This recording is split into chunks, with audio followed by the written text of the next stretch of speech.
રાજકોટ શહેર કોંગ્રેસ સમિતિ દ્વારા આજે રાજકોટ મ્યુનિસિપલ કમિશનરશ્રીને એવી રજૂઆત કરવામાં આવી છે કે ટીઆરપી ગેમ ઝોન કાંડ બાદ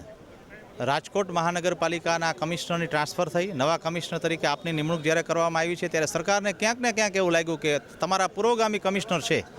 એ આની અંદર ક્યાંક ને ક્યાંક દોષિત હશે,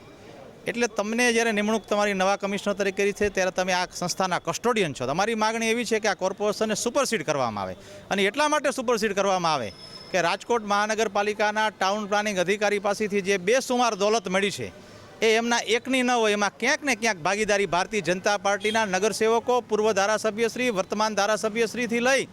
અને પૂર્વ નગરસેવકો હોય, વર્તમાન નગરસેવકો હોય કે ભારતીય જનતા પાર્ટીની સંકલન સમિતિ જે રાજકોટ મહાનગરપાલિકામાં બેસે છે એના પદાધિકારીઓ હોય, એની આખી એક સિન્ડિકેટ છે. અને કમલમમાંથી ભ્રષ્ટાચારની ગંગોત્રી જે નીકળી છે ત્યારે તમે સરકારને સાચો રિપોર્ટ કરો કે રાજકોટ મહાનગરપાલિકાને સુપરસીડ કરવી જરૂરી છે.